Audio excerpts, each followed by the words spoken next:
Pelajaran yang selanjutnya, pelajaran keempat, Allah pengasih dan penyayang.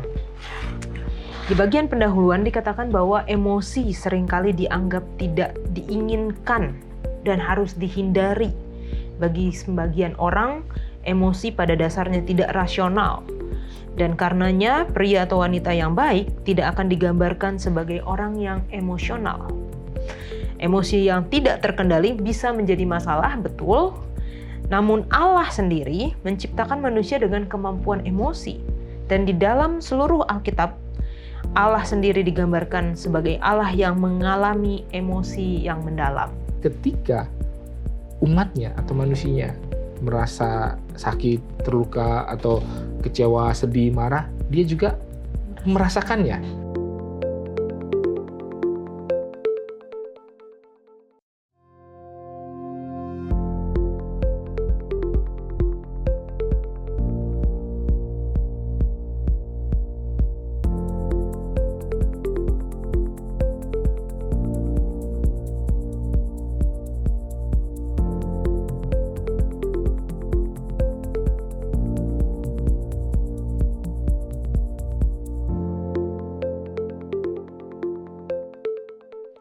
Selamat datang di Diskusi Sekolah Sahabat, diskusi pembelajaran Alkitab yang mendalam untuk menguatkan iman kepercayaan kepada Tuhan. Senang sekali bisa terus menemani pemirsa sekalian di dalam pembelajaran kita, pembelajaran Sekolah Sahabat yang sepanjang triwulan pertama tahun 2025. Kita membahas mengenai kasih dan keadilan Allah.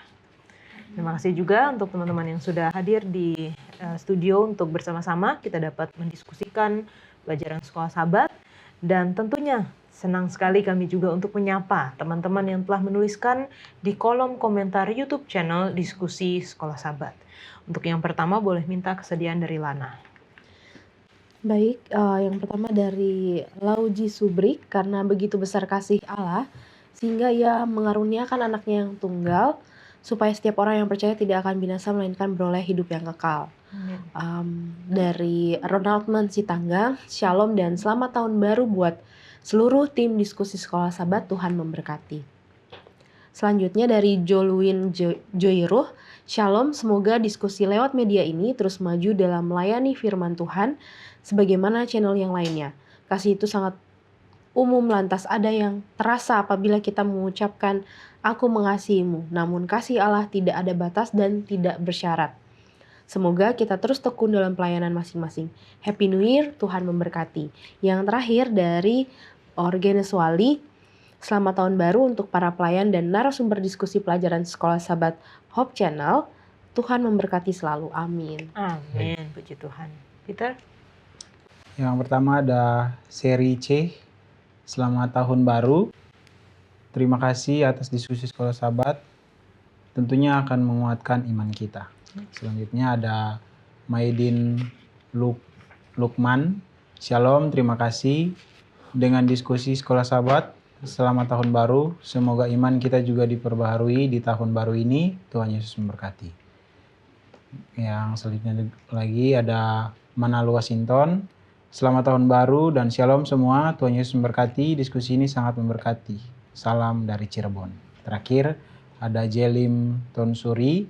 Thank you dengan penjelasan Sekolah Sahabat yang baru di tahun 2025 sangat membantu terutama guru-guru kelas Sekolah Sahabat, guru-guru Sekolah Sahabat dewasa. Terbaik, puji Tuhan. Salam dari kami Jemaat PMC Tamparuli Sabah. Amin, puji Tuhan. Pendeta Wilson silakan.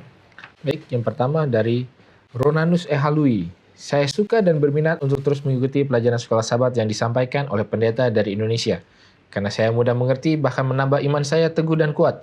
Dari Gereja SDA Toboh Baru Keningau, Sabah. Lalu yang kedua dari Raymond Sako. Terima kasih tim hebat para hamba Allah yang menguraikan bagaimana Allah maha baik sehingga kami mengerti. Salam dari Bandung. Yang ketiga dari Roselin Sungah. Shalom, puji Tuhan. Terima kasih penjelasan Sekolah Sahabat yang boleh membantu saya dalam kelas Sekolah Sahabat dari Lahad Datu, Sabah. Dan yang keempat, Pauline Limp. Shalom dan selamat tahun baru 2025. Terima kasih Sekolah Sahabat yang awal saya dapat terima yang dapat membantu saya. Amin. Puji Tuhan untuk semua komentar-komentar dan kesaksian serta ucapan-ucapan dari pemirsa, sahabat-sahabat diskusi sekolah sahabat semuanya. Dan tentunya kami menawarkan juga buku sekolah sahabat seperti yang ada di tangan saya saat ini. Jikalau Anda rindu untuk belajar bersama-sama dengan kami namun sulit kepada akses terhadap buku ini, jangan ragu-ragu, langsung saja hubungi nomor call center Hope Channel Indonesia atau juga dapat melalui media sosial kami.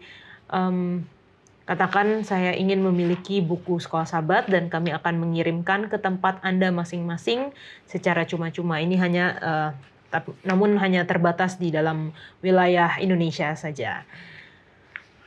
Kita saat ini masuk di dalam pelajaran yang selanjutnya, pelajaran keempat, Allah pengasih dan penyayang.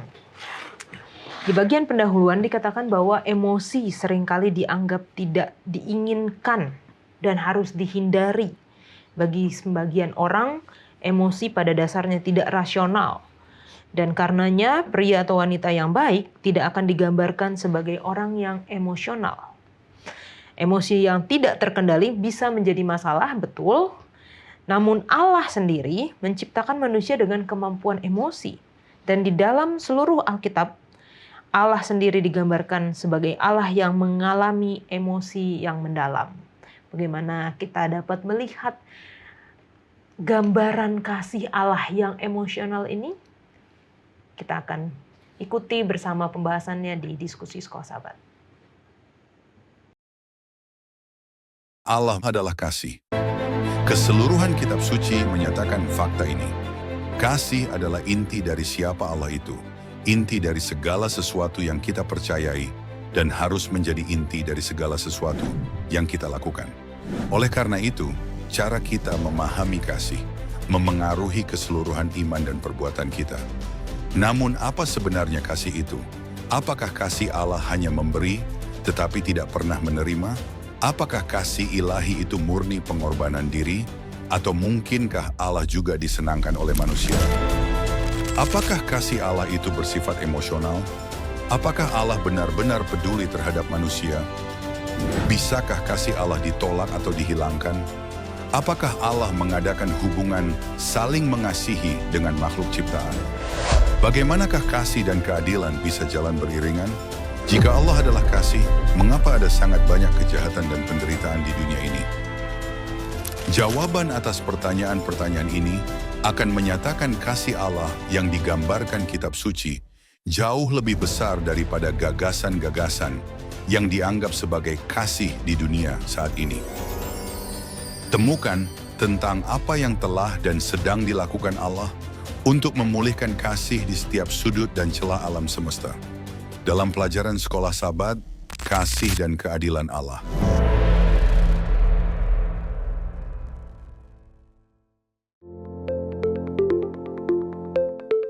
Pelajaran keempat dengan judul Allah pengasih dan penyayang.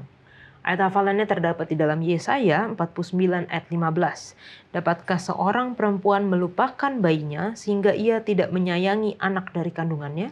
Sekalipun dia melupakannya, aku tidak akan melupakan engkau. Kita akan memulai diskusi kita dengan doa dibawakan oleh Lana. Mari kita sama-sama berdoa. Bapa kami yang di surga, terima kasih untuk berkat rohani yang Engkau berikan. Saat ini kami akan berdiskusi firman-Mu, kiranya Engkau memberikan Roh Kudus-Mu kepada kami masing-masing. Begitu juga dengan sahabat-sahabat kami di rumah yang menyaksikan diskusi kami, agar kami semua boleh memperoleh berkat yang sama, boleh mengerti firman-Mu dan kehendak-Mu, sehingga kami boleh mempraktikannya dalam kehidupan kami. Terima kasih Bapa karena Engkau telah mendengar dan menjawab doa kami. Di dalam nama Yesus kami sudah berdoa. Amin. Amin. Oke, berbicara mengenai emosional atau perasaan gitu ya. Teman-teman yang di sini kira-kira lebih cenderung ke arah yang lebih menggunakan perasaan. Artinya emosional, bukan emosional yang cepat marah ya, tapi yang lebih menggunakan perasaan atau lebih menggunakan rasional. Dari Pendeta Wilson dulu.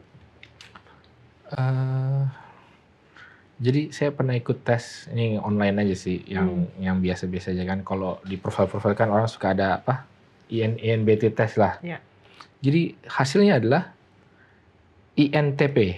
Lalu kemudian dibilang bahwa equally left and right brain, even brain. Nah, itu nggak tahu kalau logika sama emosi apakah sama dengan otak kiri dan otak kanan. Mungkin sebenarnya agak beda ya, tapi kan katanya kan otak kiri logika, lalu kemudian otak kanan emosi. Nah, tapi ternyata Equal ya. equal, 50-50 nih katanya. Oke. Kalau dari pengamatan pribadi aja? Ya tergantung ya. Sebenarnya kalau dibilang mungkin orang berpikir kayak wah gue nih kayaknya Cowok biasanya lebih cowok rasional sih. Rasional, tapi nggak juga ya, emosinya ada juga. Melakukan hal-hal ya bukan emosional yang marah-marah, kalau itu ada juga sih. Tapi maksudnya berdasarkan emosi, berdasarkan kayak spontan itu kayaknya ada juga. Oke. Jadi ya, pas lah setengah-setengah. Oke. Kalau Peter? Aku sih kurang lebih sama ya, Kang Pastor Will. Kalau dalam menyikapi sesuatu hal tuh, aku belum pernah ikut tes sih, tapi belajar dari pengalaman. Pas ngelihat suatu hal, itu yang pertama tergait itu emosi. Tapi dalam actionnya pakai rasional. Jadi kebanyakan di rumah itu sudah, kau terlalu banyak pertimbangan gitu. Ya sabar, kita kan perlu berpikir juga gitu. Tapi emosiku juga udah bikin aja gitu. Ngapain pikir-pikir lagi gitu. Kalau mau nolong ya nolong aja, kalau mau lakukan ya lakukan aja. Jadi kayak ya biar Mirip-mirip balance lah aja. ya? Iya kan. Oke. Kalau Lana gimana? Kalau saya pribadi sih seiring dengan pengalaman-pengalaman yang dialami dan seiring dengan semakin tua juga, jadi akhirnya mulai belajar untuk menyeimbangkan yang namanya rasional sama emosional, karena memang kalau secara duniawi itu ilmunya katanya wanita ini lebih banyak emosionalnya daripada rasionalnya, tapi waktu itu saya pernah ikut satu seminar tentang mental health. Jadi dari ahli ini dibilang bahwa sebenarnya kita bisa, setiap wanita dan pria dan wanita itu diciptakan punya dua hal tersebut, dan seharusnya kita bisa punya harus balance, harusnya rasional sama emosional kita, karena memang tidak baik bila salah satunya berlebihan atau dominan gitu. Jadi memang Tuhan pengennya sih sebenarnya kita bisa seimbang, karena di dalam setiap kehidupan kita perlu ada sisi rasional, perlu ada juga emosionalnya gitu. Tapi kalau terlalu banyak pakai emosional, pengalaman saya itu tidak baik. Oke. Mungkin nanti kita akan belajar ya. Yang seperti apa sih yang emosional yang ditunjukkan sama Tuhan gitu. Karena di dalam pendahuluan juga dikatakan bahwa faktanya kasih Allah bagi kita adalah kasih yang sangat emosional, namun selalu dengan peringatan bahwa kasih Allah emosionalnya itu sempurna, dan kasih tersebut tidak boleh dianggap identik dengan emosi ketika manusia mengalaminya. Kita mau lihat nih lebih lagi di dalam Alkitab bagaimana sebenarnya. Oke. Pelajaran hari Minggu lebih dari kasih seorang ibu. Kalau di pelajaran pekan lalu kita melihat kasih Allah dalam hubungannya dengan hubungan suami istri ya, hubungan pernikahan. Walaupun Pendeta Wilson juga menjelaskan bahwa ada hubungan yang mungkin lebih lagi, yaitu hubungan orang tua dengan anak. Dan pelajaran sekolah sahabat kita, Alkitab kita menyatakan bahwa kasih Allah itu lebih dari kasih orang tua, lebih dari kasih ibu, seperti yang di dalam ayat hafalan kita ya. Dapatkah seorang perempuan melupakan bayinya sehingga ia tidak menyayangi anak dari kandungannya? Sekalipun dia melupakannya, aku tidak akan melupakan engkau. Bagaimana sih sebenarnya Alkitab menunjukkan bahwa kasih Allah lebih dari kasih seorang ibu? Lana. Jadi kalau kita lihat di Alkitab, kenapa Allah menggambarkan juga bahwa kasih Allah kepada kita itu bisa bahkan melebihi kasih seorang ibu kepada anaknya? Karena sebagaimana kita tahu,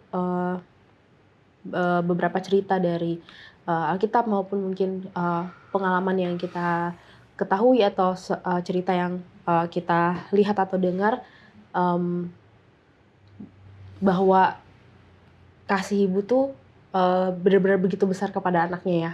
Karena dia yang merasakan sakit ketika melahirkan, jangankan sebelum melahirkan, ketika masih mengandung anak pun begitu banyak hal-hal yang dia derita untuk supaya anaknya ini bisa dia jaga baik-baik hingga bisa dilahirkan dengan baik dan sehat. Dan ibu itu biasanya akan sangat berusaha untuk melindungi anaknya, walaupun mungkin kita lihat zaman sekarang agak miris ya, banyak juga ternyata orang tua baik itu bapak atau ibu yang ternyata mulai berkurang juga kasihnya kepada anak. Seperti kita ketahui banyak berita-berita yang tidak baik ya, mereka memperlakukan anak tidak baik. Makanya mungkin ini menggenapi juga apa yang dikatakan Alkitab mengenai kasih Allah bisa melebihi kasih dari ibu, karena kasih Allah itu kekal, kasih ibu itu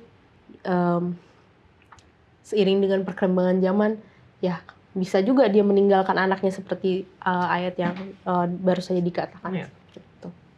Itu. Kalau dari saya sih dalam beberapa konteks ada beberapa ibu yang bisa tega untuk meninggalkan anaknya, bahkan dia tidak menginginkan anaknya. Ada juga ibu-ibu yang sangat sayang, begitu sayang kepada anaknya. Jadi kalau dilihat semua ibu ya sikapnya itu beda-beda ya terhadap anaknya masing-masing. Tapi kalau Tuhan sikapnya itu sama pada seluruh manusia. Yang penting dia tahu, seperti pelajaran di Sabat lalu yang Kalana sudah sempat singgung, yang penting kita tahu kita hilang. Kita tahu kita telah berdosa dan kita datang kepada Tuhan. Dan Tuhan tidak akan membedakan kita. Itulah bedanya kasih Tuhan lebih daripada seorang ibu. Karena bisa aja seorang ibu itu beberapa daerah akan ditinggalin anaknya. Tapi Tuhan tidak pernah meninggalkan kita sedikit pun. Seberdosa apapun. Bahkan Alkitab bilang, walaupun dosamu merah seperti kemisi, tapi Tuhan akan mengampuni dan memutihkannya seperti salju. Itu dari saya, Kak. Oke. Pendeta, pelajaran sekolah sahabat kita juga menggunakan ya istilah Ibrani raham yang digunakan untuk kasih sayang. Dan banyak ayat lainnya yang menggambarkan kasih sayang Allah. Ini maksudnya seperti apa? Jadi mungkin salah satu kasih orang tua kepada anak itu gambaran kasih yang terbesar. Tetapi ada yang agak lebih spesifik, yaitu kasih ibu terhadap anaknya. Karena ini hanya ibu yang bisa merasakan kasih ini, tentang bagaimana bayi ini dikandung di dalam rahimnya. Mungkin bagusnya juga kata rahim dan kata Ibrani ini sama lah. Ya. Kalau di bahasa Inggrisnya kan beda, tapi kalau dalam bahasa Indonesia sama gitu, bahwa Allah yang meraham itu sama seperti Allah yang sama seperti ibu yang mengasihi anak yang ada di dalam rahimnya. Jadi kasih Allah itu bisa digambarkan seperti, kalau di sini dibilangnya dalam bahasa Inggrisnya dikatakan womb like mother love gitulah. Kasih ibu yang seperti berada di dalam rahim. Artinya apa? Yang menaungi, melingkupi sepenuhnya. Yang adalah sumber daripada kehidupan ya kan, karena saat bayi berada di dalam rahim, jadi satu-satunya sumber yang bisa membuat dia hidup adalah si ibu ini gitu. Jadi kalau dibilang kasih Allah itu lebih dari kasih seorang ibu, ya karena Allah lah yang menciptakan rahim itu sendiri. Allah lah yang menciptakan manusia. Di dalam hal itu sama seperti bagaimana manusia, bayi itu dikasih oleh ibunya yang dalam tanda kutip menciptakan dia di dalam kandungannya. Seperti itulah Allah, cuma lebih lagi. Dan memang salah satu yang mungkin paling bentuk kasih yang paling punya penggambaran yang nyata adalah bagaimana seorang ibu mengasihi bayi yang ada di dalam rahimnya. Amin. Terima kasih Pendeta. Dan di pelajaran hari Minggu itu pertanyaan di bagian bawahnya itu sangat menarik sih buat saya ya. Saya akan bacakan bagi kita. Bagi sebagian dari kita menyadari bahwa kasih sayang Allah kepada kita serupa dengan belas kasihan seorang ayah atau ibu yang penuh kasih adalah hal yang sangat melegakan. Namun beberapa orang mungkin kesulitan karena orang tua atau para orang tua mereka bukan pengasih. Mungkin tadi yang sudah disebutkan sama sama Lana ya, bagaimana di zaman sekarang walaupun saya tahu mungkin kasih itu masih ada dan masih sangat besar ditunjukkan orang tua kepada anaknya, tapi ada juga contoh-contoh yang tidak menunjukkan kasih gitu. Seperti yang ditanyakan oleh pertanyaan ini, cara-cara lain apakah yang bisa menunjukkan kasih sayang Allah kepada mereka? Mana? Nah ini kalau berbicara tentang hal ini agak gampang-gampang susah ya, apalagi kalau dia condong tidak mempercayai Tuhan itu ada. Jadi kalau misalkan seandainya dia adalah seorang yang percaya kepada Tuhan, kita mungkin bisa memberikan meminta dia untuk mereview kembali kehidupan dia sejauh ini ya kan, apa yang telah bagaimana Tuhan memelihara dia hingga saat ini, dan mungkin juga beberapa cerita-cerita di Alkitab di mana walaupun mungkin tanpa orang tua yang baik, atau mungkin orang tua yang tanpa bersama sekali tanpa orang tua, bagaimana Tuhan tetap memperhatikan mereka, karena pada dasarnya orang tua sejati kita itu adalah Tuhan, karena orang tua kandung kita pun adalah ciptaan Tuhan yang kita dimana sama-sama manusia dan bisa mempunyai kecenderungan yang tidak baik juga gitu. Jadi seperti tadi yang sudah disinggung oleh Pendeta Wilson, bahwa karena Allah yang menciptakan rahim itu sendiri, oleh karena itu kita bisa mengatakan bahwa memang hanya kasih Allah lah yang sesejati itu gitu untuk menjadi orang tua kita gitu. Jadi walaupun mungkin saat ini teman-teman di luar sana merasa sendiri, tidak di support orang tua atau bagaimana, nggak usah khawatir sebenarnya, karena pada dasarnya ketika kita mau mempercayai kepada Tuhan, dia bisa menjadi orang tua yang lebih baik daripada orang tua kandung kita. Amin. Kalau aku bisa langsung bilang ya, Tuhan adalah mama dan papa buatku. Karena ya alam semesta inilah yang mendidik aku. Tapi di satu sisi buat teman-teman yang tadi Kalana sampaikan, kalau dia tidak punya dasar iman yang kuat, dia akan punya traumatis yang cukup sulit untuk dikendalikan gitu. Jadi yang perlu arahkan dia adalah mungkin dia bangun imannya dulu, dan dia bisa pemikirannya itu bahwa kalau enggak dia akan berpikir dunia ini tidak adil gitu. Kok dia bisa seperti itu, orang tuanya ini kau saya enggak. Akhirnya pemikiran-pemikiran jahat yang merasa terpuruk itu semakin membuat dia makin jauh. Tapi ketika kita bisa membawa dia kepada Tuhan, maka dia rasa bahwa oh iya, Tuhan itu adalah mama dan papa buatku, jauh lebih indah dari segalanya. Ya, ini pertanyaan yang sulit untuk dijawab juga ya. Jadi saya jadi teringat kepada satu, kalau orang bilang memes gitu lah ya. Jadi ada satu gambar di mana ada dua bayi di dalam kandungan gitu kan. Terus bayi yang satu nanya ke bayi yang di sebelahnya nih, cerita kembar. Do you believe in mom? Gitu kan. Atau terus bayi yang satu lagi juga nanya balik. Do you believe in life after birth? Gitu kan. Jadi kadang-kadang kita sebagai manusia sekarang itu seperti itu. Ya sama seperti bayi yang tidak menyadari bahwa kehidupannya itu dilingkupi di dalam rahim daripada orang tuanya yang mengasihi dia, dan ada kehidupan yang lain setelah kelahiran. Ya kadang-kadang kita juga seperti itu. Kita karena tidak bisa mendengar, tidak bisa melihat secara langsung, tidak bisa merasakan, kita seolah-olah lupa bahwa Allah itu ada ya di luar bayangan kita, di luar jangkauan kita, dan memang bahwa ada kehidupan setelah kematian. Nah sekarang pertanyaannya, bagaimanakah kita bisa mengkomunikasikan hal yang demikian kepada mungkin orang-orang yang tidak memiliki pengalaman yang baik dengan orang tuanya? Ya. Pertanyaan ini tidak bisa saya jawab. Yang bisa jawab siapa? Hanya Tuhan sendiri. Jadi kalau kita mencoba menjelaskan ini kamu sendiri lah, itu bukan pengalaman saya. Oke, berarti kan pertanyaan dia adalah itu bukan pengalaman saya. Berarti apa jawabannya? Ya dia harus mengalami sendiri. Jadi cara kita menjawab atau coba menjelaskan adalah ya mungkin ayat-ayat mengatakan ya ujilah aku, aku tidak akan mengasihi engkau, apa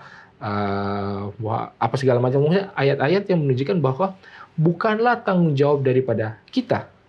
Ya oke, kita mengasihi dia, mengasihi orang ini kan, yang mau kita jangkau atau yang mau kita layani ataupun apapun itulah. Tapi kita harus ingat bahwa sebesar kita mengasihi dia, lebih besar kasih Allah kepada dia. Sebesar kita bisa meyakinkan dia, lebih besar Allah bisa meyakinkan dia.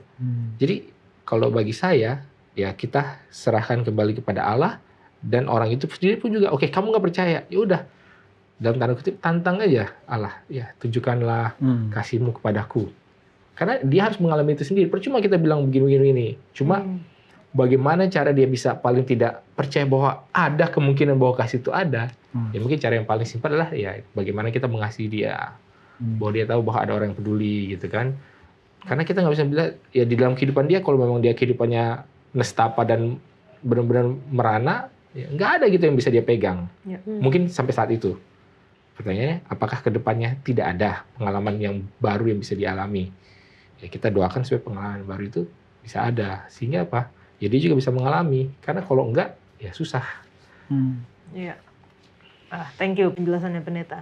Dan memang sulit ya kalau misalnya memang pengalaman traumatis tadi seperti yang Peter juga sudah katakan, apalagi kalau orang tua yang abusive gitu ya. Iya. Tetapi mungkin ada juga yang nggak seperti itu, hanya saja kalau Pendeta Wilson katakan di pelajaran pekan lalu, quality time gitu ya, love language-nya, dia kehadiran kehadiran orang tua bagi anak itu menjadi satu gambaran gitu. Oh, ya ini ada orang tua, dirasakan gitu kasihnya dengan kehadiran orang tua. Ada quality time, dan sepertinya kalau saya pikirkan bagi anak-anak itu yang paling penting mungkin ya. Mungkin ada yang selalu dikasih hadiah tapi kalau orang tuanya nggak pernah ada, atau selalu dibantu tapi nggak ada kehadiran orang tua. Kayaknya anak-anak yang paling membutuhkan adalah kehadiran orang tua. Nah, bagaimana kita bisa merasakan kehadiran Tuhan, padahal Tuhan itu tidak terlihat. Tuhan itu nggak bisa kita seperti orang tua kita. Ke Pendeta Wilson langsung. Oh iya, mungkin jadi seperti yang tadi saya bilang gambaran soal bayi di dalam kandungan yang tidak bisa merasakan. Sebenarnya kan Alkitab mengatakan banyak hal mengenai bagaimana kita bisa melihat Allah. Ini kan di Mazmur dikatakan langit menceritakan kuasamu gitu kan, cakrawala menceritakan keajaibanmu, seperti itu. Lalu kemudian di Roma dikatakan bahwa hal-hal yang tidak kelihatan bisa kita cari tahu atau bisa kita pahami daripada hal yang kelihatan. Jadi kan di dalam hal ini bukan berarti bahwa kita tidak bisa merasakan Tuhan secara empiris, ya kan, diraba, dilihat, dirasakan, dikecap, didengar. Ya mungkin hanya sedikit orang yang mendengar suara Allah langsung, hanya sedikit orang yang melihat Allah secara langsung, hanya sedikit orang yang pernah dipegang tangannya oleh Allah ya. Di dalam Alkitab itu ada. Jadi bagi mereka oh ya, empiris itu ada. Tapi bagi kita mungkin tidak langsung seperti itu.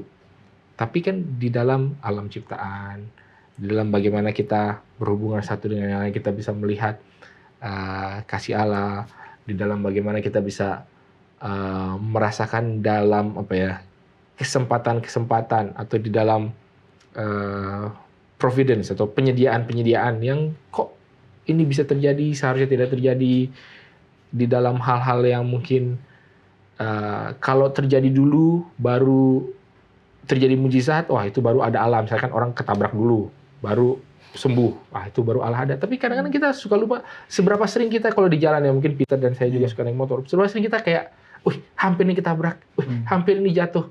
Yang hampir-hampir itu bagaimana? Apakah harus jatuh dulu baru disembuhkan, baru oh ya itu Allah ada? Bagaimana dengan yang hampir-hampir ini? Nah, jadi banyak hal di mana kita kalau kita mau peka dan melihat, kita bisa merasakan. Ya sama seperti bayi ini kan, di dalam rahim ibunya, kalau dia bisa peka dan melihat, dia bisa merasakan ya nggak tahu lah detak jantung ibunya, atau merasakan asupan sari-sari makanan dari tali pusarnya. Sebenarnya bisa, tapi itu butuh sesuatu hal yang intensional gitu ya. Memang kita mau mencari dan memang kita mau peka terhadap hal itu. Oke, thank you penjelasannya Pak Pendeta. Teman-teman jangan kemana-mana, kita kembali lagi setelah yang satu ini.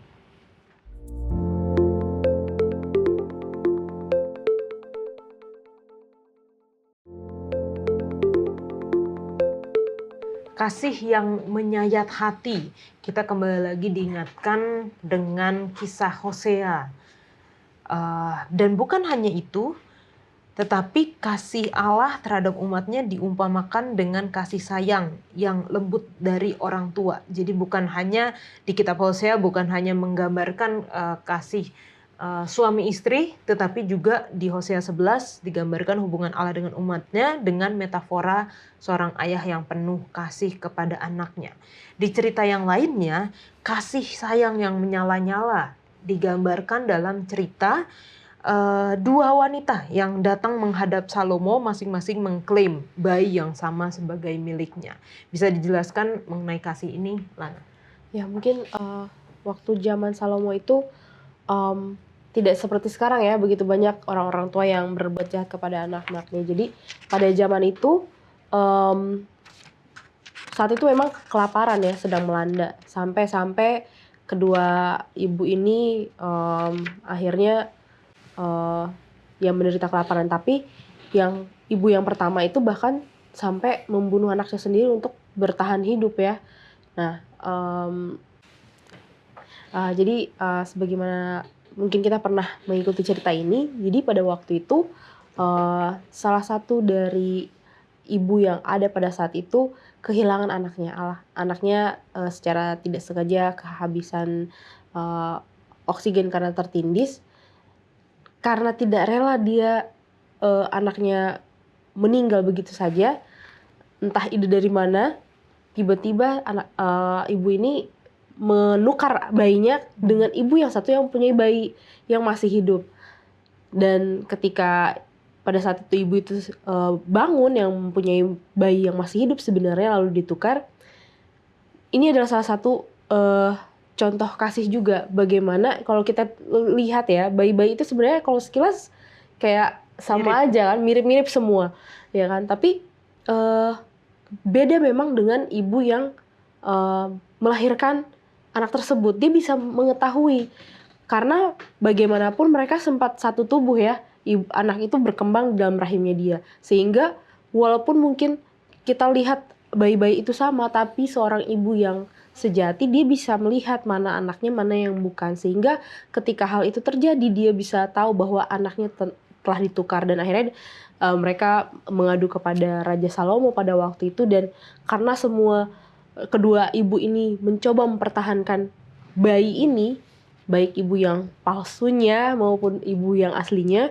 akhirnya pada waktu itu Raja Salomo dengan hikmatnya dia mengetes kedua ibu ini. Dia mengetes, dia bilang bahwa dia akan membelah dua anak ini ya kan.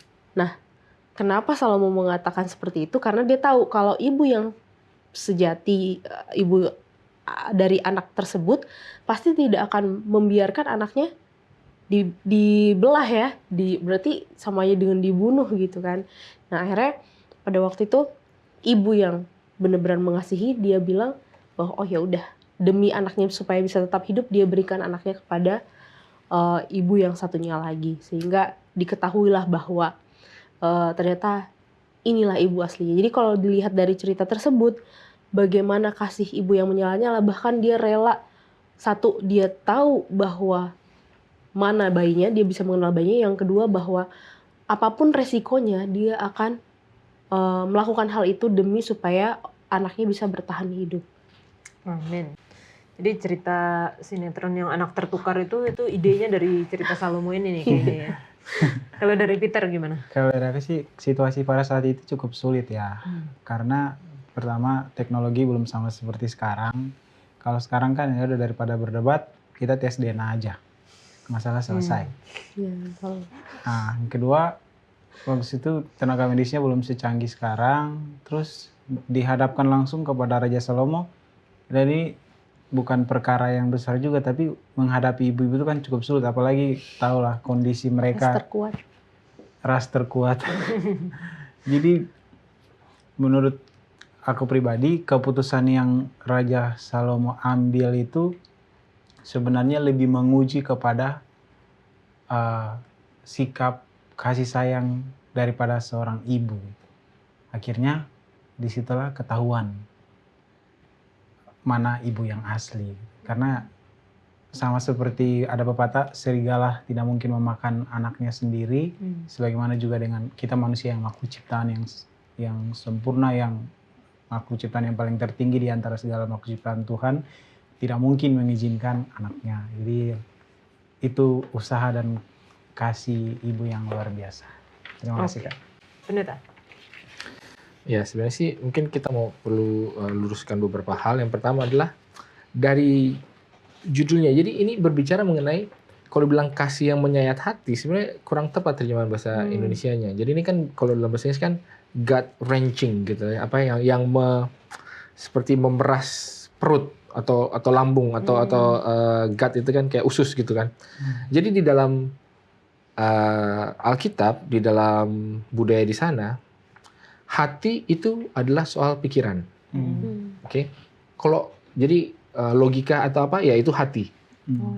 Tapi kalau bilang perasaan perasaan itu ada di gut atau di perut atau di usus gitu kan. Jadi kalau kayak ya mungkin kalau orang tegang gitu kan rasanya hati berdebar-debar. Tapi yang lebih sakit di mana? Di perut kan? Perut melilit. Ya mungkin ya perut melilit. Jadi kalau orang merasakan emosi itu dirasakan emosinya itu di perut. Nah, jadi kalau dalam metafora orang Israel di sana gitu ya. Nah, jadi ketika kita melihat kisah ini sebenarnya kisah ini adalah berusaha untuk mengatakan bahwa ketika hal-hal yang terjadi di sini, yang merasakan itu adalah kayak emosinya. Dan emosinya itu terjadi di perut atau di usus. Nanti mungkin kita akan belajar lagi di hari-hari berikutnya. Nah, kalau berbicara mengenai gambaran tentang ketika kedua wanita ini berargumentasi apa segala macam kan, akhirnya karena tidak bisa diselesaikan dengan ini jelas, akhirnya Salomo memberikan suatu pernyataan atau suatu perintah yang ini tadi melilit perutnya. Ketika bayi ini harus dibunuh gitu. Jadi bukan hatinya yang merasa, bukan hatinya yang berpikir. Nah, ini kan dalam metafora orang Israelnya, bukan hatinya yang berpikir, tetapi perutnya yang merasa. Karena itu begitu sesuatu yang nggak masuk di akal, tapi langsung kena ke hati bahwa ada bayi yang mau dibunuh. Hanya supaya udahlah selesai lu setengah-setengah lah, dapat mata kiri, mata kanan, kuping kiri, kuping kanan gitu kan, kaki kiri, kaki kanan apa segala. Nah, ketika itu terjadi, ya barulah ibu ini dinyalakanlah atau dikindle atau berkobarlah rasa kasihannya, rasa kasihnya daripada si ibu ini, sehingga dia mengatakan ya udahlah kasih aja ke ibu yang satu itu daripada anak ini terpaksa harus mati. Jadi bagi kita yang membaca dan melihat, ya kita bisa melihat bahwa kadang-kadang kasih Allah itu seperti itu. Ketika sesuatu terjadi kepada anak-anaknya, yaitu kita, Allah secara emosional itu berpikir, oke, ya saya adalah Allah pencipta. Wah, bisa melakukan ini apa segala macam, bisa kubangkitkan, dia bisa kusembuhkan apa segala macam. Tapi bukan berarti perasaannya tidak campur aduk juga, gitu kan? Melihat kedegilan anak-anaknya, melihat keputusan-keputusan yang salah yang diambil oleh anak-anaknya, melihat bagaimana ada orang lain yang mau melukai, menjahati, mencelakakan umatnya. Itulah yang dirasakan oleh Allah. Dan ketika perasaan itu ada, maka dikobarkanlah perasaan rahmat ini, rahim ini yang tadi kita bahas sebelumnya, untuk mengasihi, untuk melakukan segala sesuatu yang diperlukan, untuk langsung mengintervensi, untuk langsung memberikan pengorbanan. Karena kan ketika ibu ini mengatakan, ya udahlah kasih aja anak ini kepada ibu ini, itu artinya kan dia melakukan suatu pengorbanan supaya apa? Supaya anak ini bisa hidup. Jadi daripada anaknya harus mati, ya lebih baik saya yang berkorban kehilangan anak ini, tapi paling nggak anak ini bisa hidup.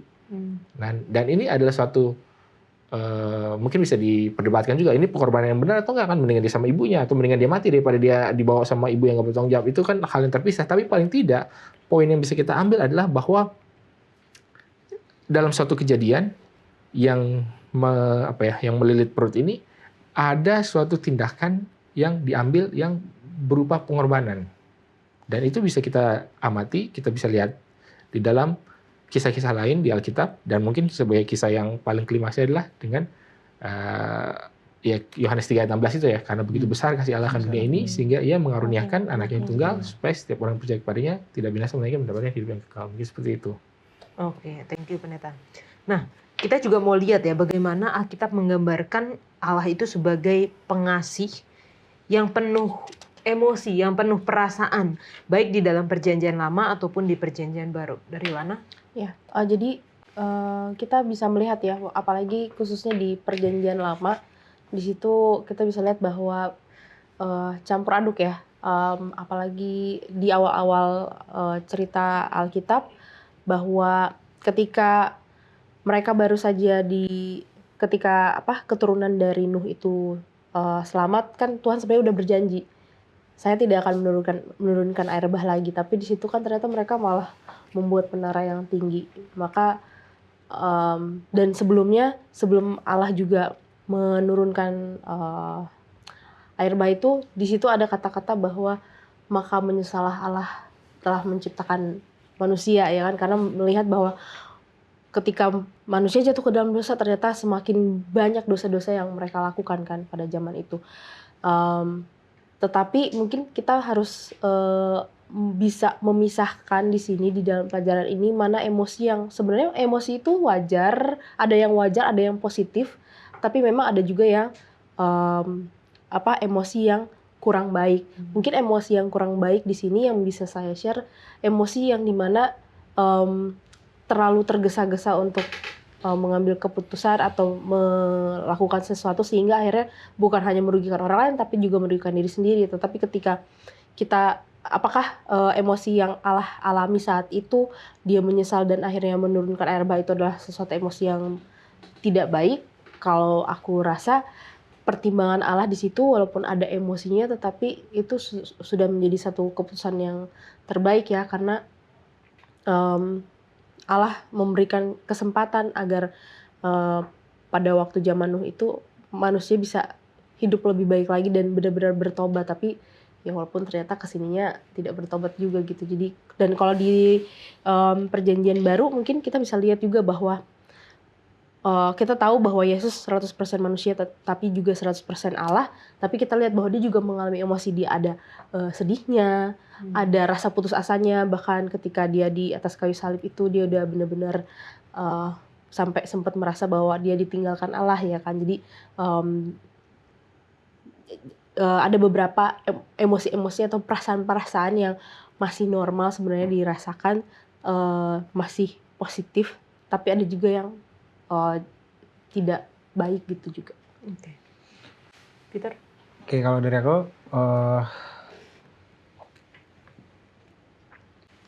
emosi yang Tuhan sampaikan di perjanjian lama itu adalah tentunya emosi-emosi yang baik ya. Karena kalau Tuhan pakai rasional, mungkin bangsa Israel itu udah nggak ada gitu. Karena sikap rasional itu kan berpikir yang bersesuai data, fakta, dan detail gitu.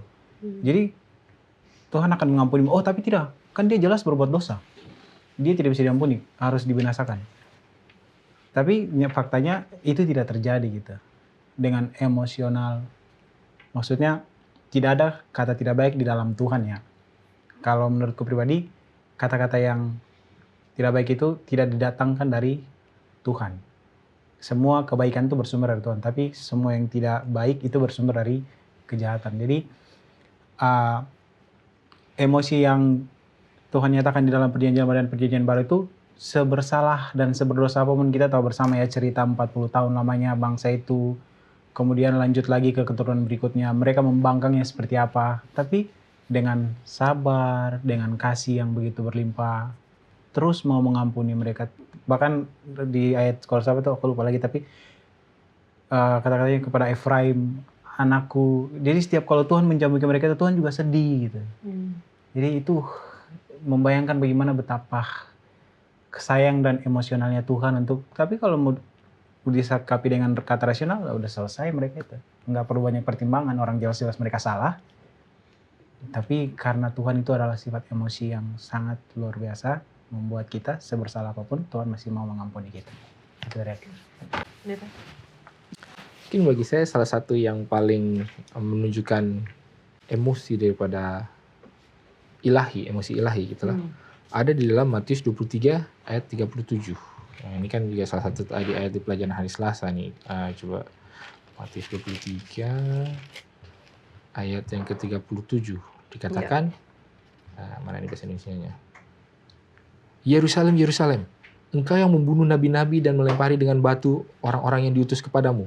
Berkali-kali aku rindu mengumpulkan anak-anakmu sama seperti induk ayam mengumpulkan anak-anaknya di bawah sayapnya. Tetapi kamu tidak mau. Jadi ini sebenarnya dibandingkan dengan yang lain-lain, ungkapan emosi, ini sebenarnya yang kalau menurut saya termasuk yang paling emosional. Kenapa? Karena di dalam sini ada sebuah kesedihan, ada sebuah kemarahan, ada sebuah kekecewaan. Tetapi yang paling membuat paling mengaduk emosi adalah karena ketidakberdayaan daripada Allah dalam tanda kutip ini untuk melakukan sesuatu. Nah, ketidakberdayaan ini perlu diklarifikasi juga, bukan berarti dia tidak mampu, tapi dibatasi oleh karena kedegilan, oleh karena ketidakpenurutan daripada bangsa Israelnya. Jadi kayak gue mau nih melakukan sesuatu, tapi karena ya nanti kita akan belajar nih salah satu konsep rules of engagement, atau karena peraturan yang sudah diatur bahwa Allah itu tidak bisa secara langsung mengintervensi, jadi dia kayak seolah-olah dibatasi. Jadi kan kita bisa bayangkan kayak apa ya, seorang raja yang punya segala kekuasaan, tapi melihat mungkin anaknya, putra mahkotanya sementara sedang menderita, tapi dia tahu bahwa dia punya kekuasaan untuk langsung mengintervensi, tetapi mungkin karena dia udah janji dengan nggak tahu raja negeri seberang, mereka sedang lagi ada apalagi pertaruhan atau apa gitu, jadi nggak bisa melanggar peraturan yang dia sendiri sudah buat dengan mempertaruhkan kehormatan dan nama dan kerajaannya. Jadi kan itu kayak perasaan yang gimana gitu, dia berharap si anak ini sudah begini tapi kok nggak bisa. Sebenarnya inilah gambaran daripada apa ya, emosi ilahi yang sesungguhnya, bukan karena dia marah, oh anak ini berdosa, bukan karena dia kesal, bukan karena dia apa ya, kayak meluapkan emosi karena ketidakmampuan yang memang benar tidak mampu. Kalau kita sebagai orang tua itu banyak ketidakmampuan kita, gue nggak bisa ngini. Tapi kalau Allah, ketidakmampuan ilahi itu lebih apa ya? Kalau menurut saya lebih membuat frustrasi daripada Allah, karena ya dia tahu apa yang dia inginkan. Wah, itu keselamatan daripada semua orang. Dia punya kuasa untuk melakukan hal itu, tetapi dia sengaja memberikan kebebasan memilih. Dan ketika kebebasan memilih itu diambil dan orang itu akhirnya menderita, jadi bingung dong. Ini kebingungan ilahi ya, ini emosi ilahi, kebingungan ilahi. Bingung. Mau diintervensi, tapi artinya kan jadi menyalahi segala macam ya, mungkin aturan-aturan yang sudah ditetapkan.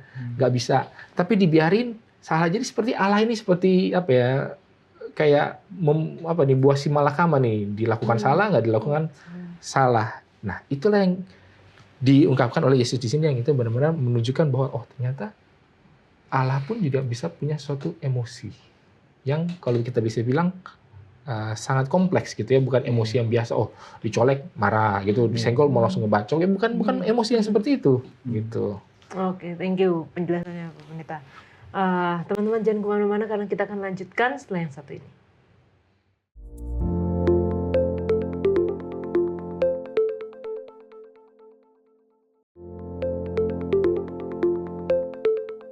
Di dalam Alkitab dikatakan sebagai Allah yang pengasih, Allah yang penyayang. Tapi di dalam Ulangan 4 ayat 24 juga dikatakan Allah sebagai Allah yang cemburu. Namun di dalam 1 Korintus 13 ayat 4 menyatakan bahwa kasih itu tidak cemburu. Bagaimana kedua hal ini dapat digabungkan? Allah yang kasih, namun Allah yang cemburu, tapi kasih itu tidak cemburu. Langsung ke Pendeta Wilson.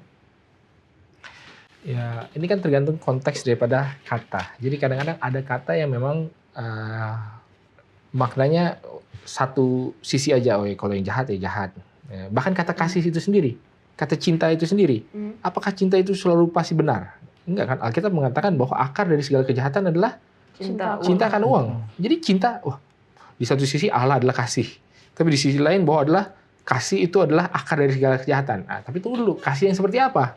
Kasih yang terhadap kekayaan, terhadap kefoya-foyaan ataupun terhadap kepelesiran. Nah, itulah kasih yang tidak boleh. Nah, dalam hal ini ya sama juga, cemburu yang seperti apa? Nah, kalau di istilah bahasa Indonesia ya, pakai istilah yang dulu istilah Jerman ini ada yang namanya Schadenfreude.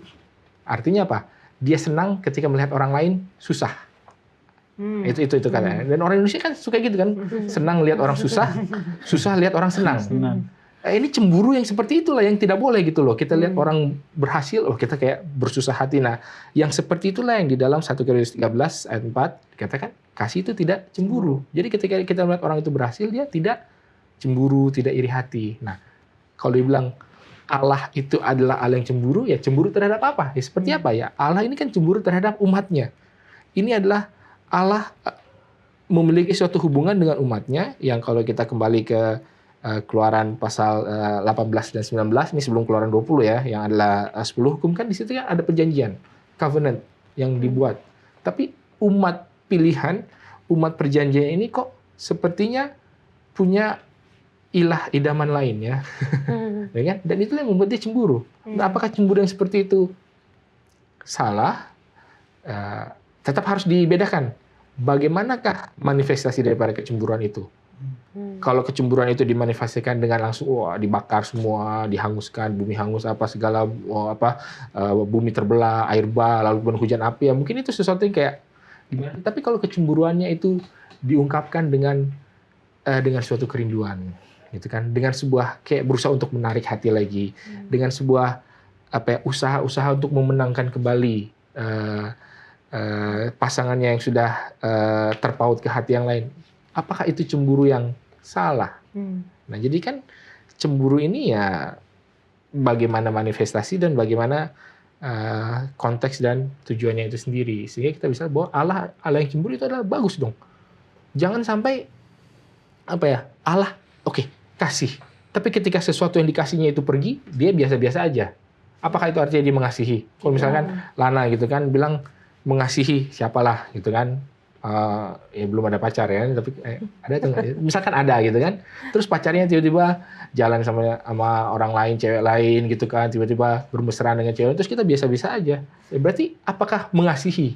Kan enggak juga gitu kan. Tapi rasa emosi yang timbul menunjukkan bahwa ada sebuah hubungan ya. Jadi karena sebenarnya orang bilang bahwa lawan daripada kasih itu bukan benci, tapi indifference atau ketidakpedulian. Itu sebenarnya adalah lawan daripada kasih. Kalau kita nggak peduli, ya sebenarnya itulah antitesis daripada kasih adalah ketidakpedulian, ketidakacuhan. Sehingga Allah itu, ya nggak tahu, ini mungkin saya nggak bisa terlalu jauh mengenai, tapi sehingga Allah itu lebih tidak menyukai orang yang tidak peduli daripada orang yang secara aktif melakukan hal-hal ya. Karena kalau nggak, paling tidak kalau dia secara aktif melakukan hal-hal, artinya ya dia punya keinginan. Oh ya, tinggal kita gantilah keinginannya. Oh, dia punya suatu ambisi, ya udahlah ambisinya seperti Paulus kan gitu kan. Orang selalu bilang Paulus orang jahat, enggak. Dia punya ambisi, dia punya keinginan, dia punya rasa cemburu. Nah, ini kan rasa Paulus kepada apa yang dia pikir adalah kebenaran. Dan Allah lebih pengen orang yang seperti itu. Ya ini kan kalau di dalam Wahyu dikatakan, kalau kamu panas, hendaklah kamu panas. Kalau kamu dingin, hendaklah kamu dingin. Tapi kalau kamu tuh lauk-lauk gitu kan, suam-suam kuku, dimuntahkan. Nah, inilah maksudnya yang seperti itu. Mungkin seperti itu kira-kira. Thank you, Pendeta, penjelasannya. Ini semakin seru nih ke sini, tapi kita harus agak cepat ya. Ketika kita berbicara juga mengenai Allah yang emosional atau penuh dengan perasaan gitu ya. Kembali lagi, secara definisi itu nggak bisa dimengerti dengan atau disamakan dengan emosi manusia. Sama juga dengan cemburu gitu. Cemburu ilahi, cemburunya Allah itu nggak bisa kita samakan atau persepsinya itu seperti kecemburuan manusia. Walaupun ya kita bisa dapat mengerti itu di dalam hubungan tadi yang sudah Pendeta Wilson katakan, hubungan pernikahan, hubungan ketika ada yang mungkin selingkuh atau apa, itu ada kecemburuan di situ, tapi bukan secara definisi bukan kecemburuan manusia. Sekarang kita bisa melihat juga bahwa setiap orang memiliki kepribadian yang berbeda gitu.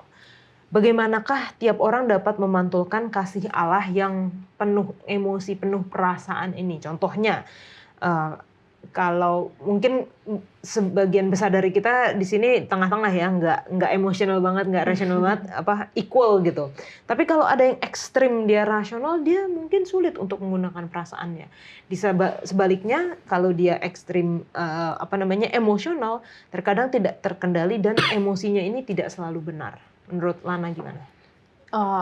Ya, itu juga agak sulit ya, apalagi kalau dia sangat memakai logika. Dia bahkan mungkin tidak mempercayai bahwa Tuhan itu ada ya kan. Jadi bagaimana mungkin dia dapat memantulkan kasih Allah kalau misalkan dia nggak percaya. Tapi mungkin kalau misalkan kita bawa konteksnya bahwa dia adalah orang percaya, mungkin masih bisa diarahkan seperti tadi yang udah sempat dibahas sama Bang Wilson tadi, bahwa untuk hal-hal tersebut masih bisa diganti, entah itu keinginannya, ambisiusnya. Karena sebenarnya kan orang-orang yang seperti ini sebenarnya kalau diarahkan itu sebenarnya bisa bagus gitu ya, bisa apalagi kalau misalkan dalam melakukan atau memutuskan sesuatu menjadi seorang leader, pemakaian rasional ini sangat bagus. Tetapi ya itu tadi, kalau misalkan dia terlalu rasional, ya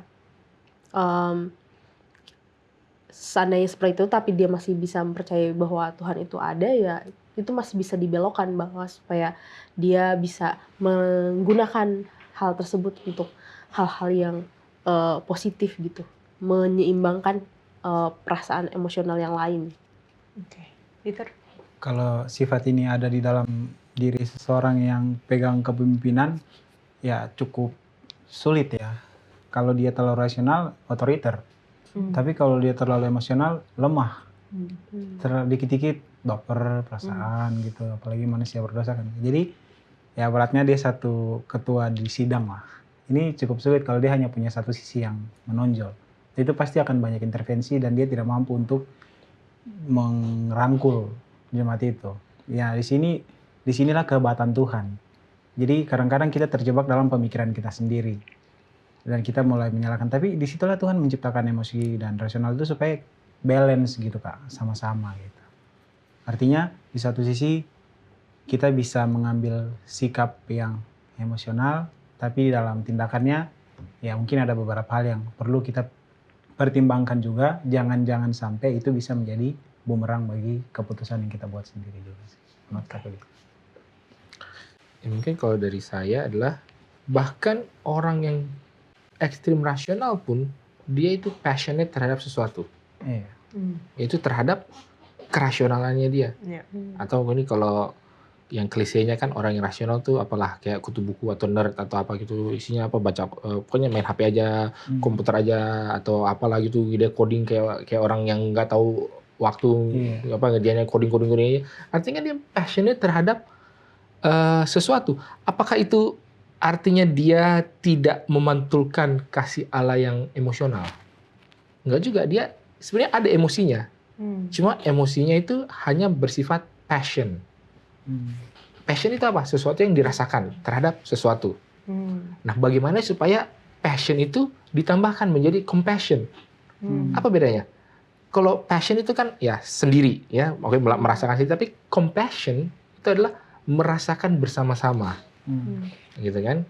Jadi bagaimana supaya diingatkan sama seperti kamu passionate terhadap hal ini, bisa nggak passionate itu untuk hal yang lain, untuk orang lain. Nah ini kalau mau mendekati atau memahami kalau orang yang ekstrim rasional. Nah tapi kalau sekarang yang ekstrim emosional, ya kalau yang ekstrim emosional ya mungkin bagaimana dia memantulkan kasih Allah adalah bahwa kalau bisa dibilang bahwa Allah itu sebenarnya lebih emosional daripada rasional.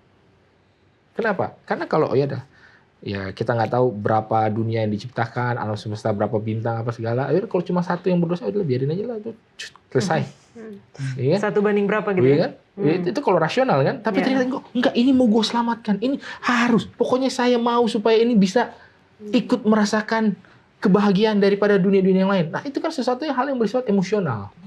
Gitu kan sebenarnya ya, maksudnya ya kembali perwujudannya seperti apa, manifestasi dan konteksnya itu penting lah ya. Tapi paling nggak kita bisa melihat bahwa ini adalah sesuatu yang emosional. Jadi orang yang ekstrim emosional sekalipun sebenarnya menunjukkan faset-faset, sisi-sisi daripada bagaimana Allah mengasihi.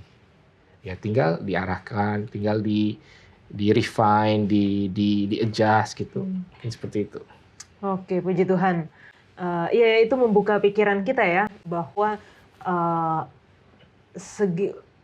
segimanapun orang, seperti pekan lalu kita belajar, itu ada yang Tuhan bisa gunakan dalam kehidupannya. Dan kita bisa datang kapan saja dengan apa adanya kepada Tuhan. Dan pelajaran hari Kamis dikatakan seperti ini, dalam cara praktis apa kita dapat merespon, memantulkan kasih Allah yang sangat emosional namun selalu benar dan rasional. Pertama, satu-satunya respon yang tepat adalah menyembah Allah dengan Allah yang adalah kasih. Kedua, kita harus merespon kasih Allah dengan secara aktif, menunjukkan kasih sayang dan kebajikan kepada orang lain. Jadi bukan hanya untuk diri kita sendiri, kita simpan kasih itu, tapi juga menunjukkan kepada orang lain. Dan yang terakhir, kita harus menyadari bahwa kita tidak bisa mengubah hati kita, tetapi hanya Allah yang bisa. Jadi bagaimana kita dapat memantulkan kasih Allah itu dengan menyembah Allah yang adalah Allah yang kasih, menunjukkan secara aktif kasih sayang dan kebajikan kepada orang lain, dan menyadari bahwa kita sendiri tidak dapat mengubah hati kita, tetapi hanya Allah yang bisa. Mungkin dari Pendeta Husen boleh berikan kesimpulan dari pelajaran kita. Ya, kesimpulannya kan ini kan judulnya adalah Allah yang compassion dan passionate gitu ya. Allah yang punya perasaan bahwa dia merasa sesuatu dengan sangat intens, yaitu kasih kepada umatnya, tapi dia juga punya apa yang namanya compassion. Jadi menyadari bahwa orang ini juga punya perasaan. Lalu kemudian ada simpati, ada empati. Simpati kan merasa bersama-sama. Empati itu kalau bagaimana? Melakukan. Empati itu bukan melakukan. Empati itu lebih kepada apa yang orang itu rasakan, seolah saya juga merasakannya itu. Kalau simpati adalah, oh ya kamu ini ya saya kasihan kepada kamu. Tapi kalau empati itu seperti seolah saya sendiri yang mengalaminya. Jadi ketika kita membahas seperti ini, ternyata kasih Allah adalah yang demikian. Jadi dia punya passion, dia mengasihi, tapi ketika umatnya atau manusianya merasa sakit, terluka, atau kecewa, sedih, marah, dia juga merasakannya. Dan itu adalah sesuatu yang kalau kita bisa pahami, barulah kita bisa memahami apalah arti bahwa Allah adalah Allah yang Maha Pengasih dan Maha Penyayang. Terima kasih Pendeta, terima kasih Lana dan juga Peter sudah berdiskusi bersama-sama. Teman-teman, semoga diskusi kita ini dapat membantu di dalam pembelajaran sekolah sahabat kita dan di dalam kita memahami betapa dalamnya, tingginya, panjangnya, lebarnya kasih Allah itu. Dan kalau teman-teman memiliki pertanyaan, tuliskan di kolom komentar YouTube channel Diskusi Sekolah Sahabat dan kita akan membahasnya.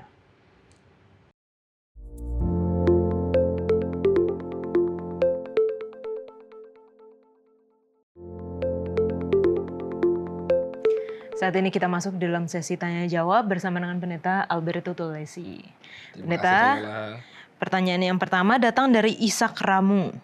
Pertanyaan, apakah Allah bertanggung jawab atas keselamatan kita? Terima kasih Pendeta, Tuhan memberkati. Amin. Terima kasih Kak Yola, terima kasih untuk pertanyaan dari saudara Ishak Ramu. Baik, mari kita lihat ya.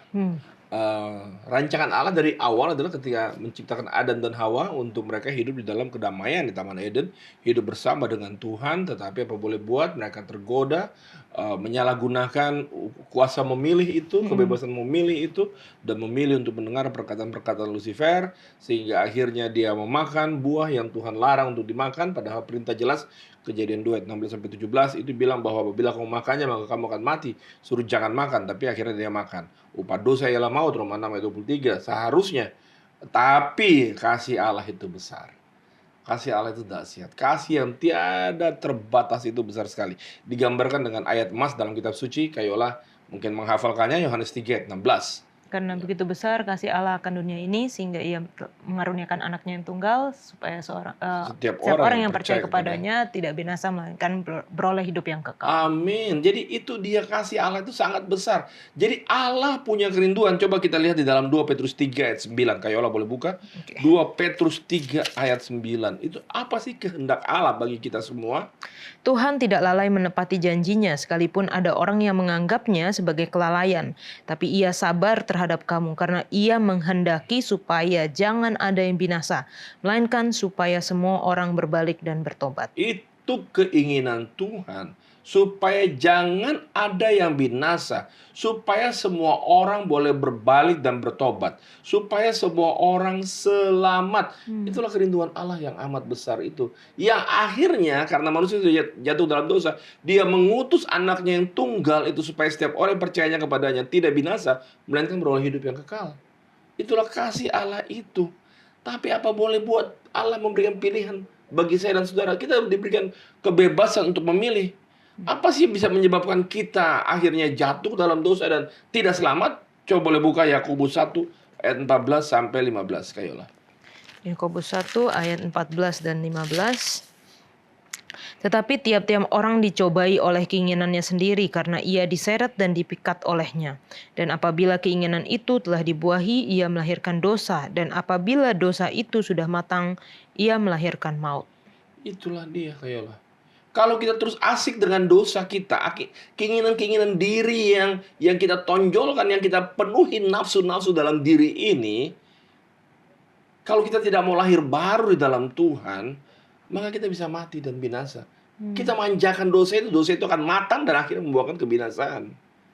Jadi ya, biar kiranya kita boleh sambut kasih Allah yang amat besar itu. Yohanes 14 ayat 15 bilang, jikalau kamu mengasihi aku, kamu akan menuruti segala perintahku. Mari kita tinggal di dalam kasihnya, dan kasihnya itu akan membuat kita menuruti akan perintahnya.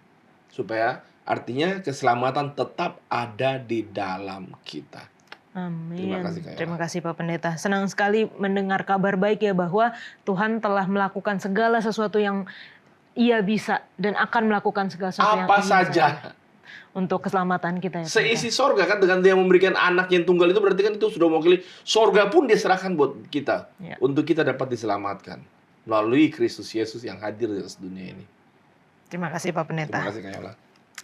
Pertanyaan selanjutnya dari Nelzer Jo. Yesus sudah memberikan kasih-Nya kepada kita secara cuma-cuma atau kasih karunia. Jadi kita juga harus mengasihi semua orang seperti apa yang Yesus lakukan. Pertanyaan, apakah tanggung jawab saya untuk menanggung kesalahan di hadapan Tuhan apabila ada orang yang berulang kali melukai hati kita tanpa sebab dan alasan yang benar, tabur fitnah? Sehingga kasih yang saya ada untuk orang itu bertukar menjadi kemarahan dan kebencian yang mendalam. Bagaimana saya boleh menghilangkan kemarahan dan kebencian itu? Baik, terima kasih Kak Yola, terima kasih untuk Nelzer Jo. Ini pergumulan setiap anak manusia terhadap dosa yang memang betul-betul bisa mengakibatkan kebinasaan buat kita. Kita hidup di atas dunia sudah jatuh ke dalam dosa. Inilah pergumulan setiap anak manusia, inilah dia. Yang Nelzer Jo katakan. Kalau Nelzer Jo punya pergumulan adalah masalah dendam, masalah benci. Karena disakiti hatinya oleh orang-orang yang ada di sekitarnya. Ada juga orang punya pergumulan yang lain. Ada yang kecanduan, ada yang asik dalam kebohongannya, ada yang asik dengan dosa yang mungkin hanya dia dan Tuhan yang tahu. Jadi itulah yang terjadi dalam kehidupan kita di atas dunia yang berdosa ini. Tapi Allah penuh rahmat. Apa sih jalan keluarnya untuk kita dapat mengalahkan ini? Ada seorang dokter yang memberitahukan kepada kami waktu dalam sebuah acara, yaitu Dr. Kathleen Kuntaraf, bahwa gini Kak Yola, contohnya, saya menyakiti hati Kak Yola. Itu Kak Yola ingat, itu otak kita menyimpannya, karena itulah otak kita ini kan lebih canggih dari skala komputer yang tercanggih sekalipun. Orang bilang kan bahwa data digital tidak bisa dihapus. Jadi memang dia terekam. Maka kalau Kak Yola pergi ke suatu tempat namanya Alberto, Kak Yola ingat kemarahan terhadap saya karena saya menyakiti hati Kak Yola. Dan akhirnya teringat kembali itu. Karena otak menyimpannya. Itu yang namanya dendam, itu yang namanya amarah. Dan amarah itu kalau disimpan terus kita akan sakit secara pribadi, secara fisik kita, bahkan juga secara rohani kita. Jalan keluarnya apa? Kalau Allah yang menciptakan otak ini dapat menyimpan segala sesuatu yang terjadi dalam hidup kita, maka Allah bisa nggak memperbarui hati kita ini, otak kita ini? Oh jelas. Coba Kak Yola baca dalam Yeskiel 36 ayat 26 sampai 27.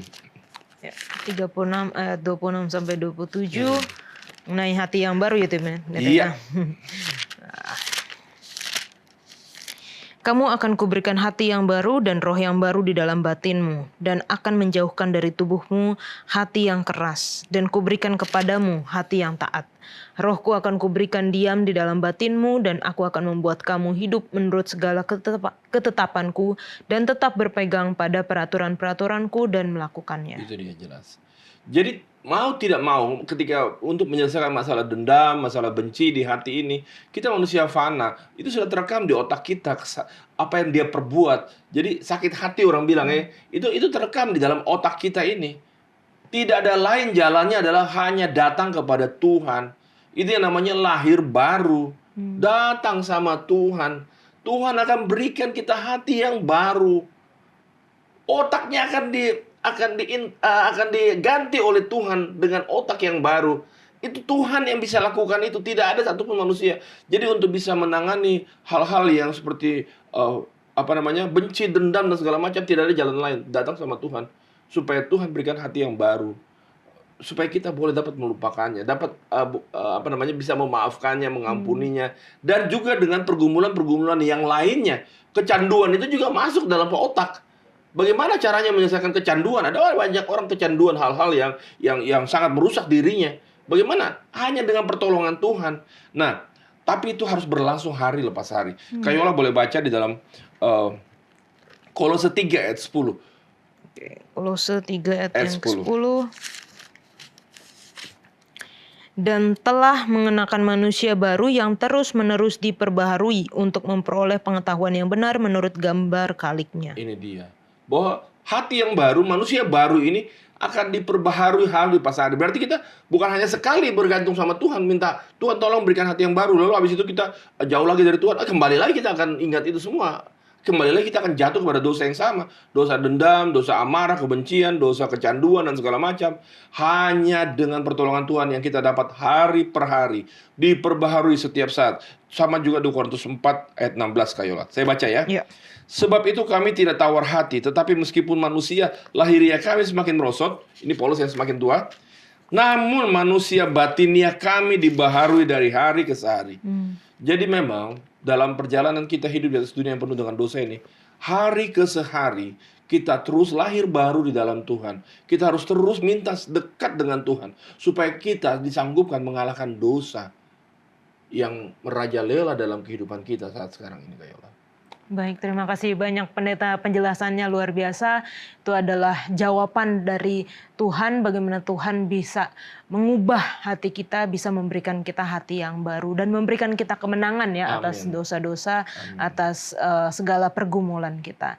Teman-teman kalau masih memiliki pertanyaan seputar dengan topik pelajaran kita sepanjang triwulan ini, kasih dan keadilan Allah, silahkan tinggalkan di kolom komentar YouTube channel Diskusi Sekolah Sahabat dan kita akan membahasnya. Saat ini kita kembali lagi ke studio.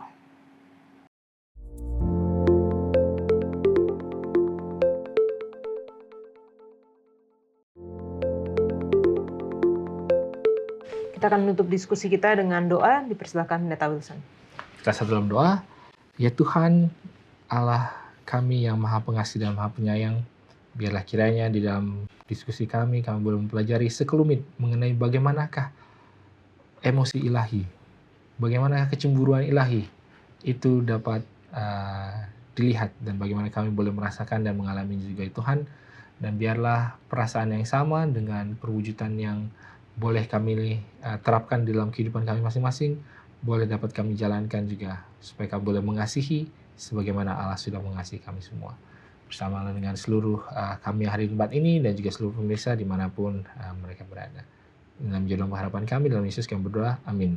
Amin. Terima kasih Pendeta Wilson, Lana dan Peter kembali lagi kami ucapkan.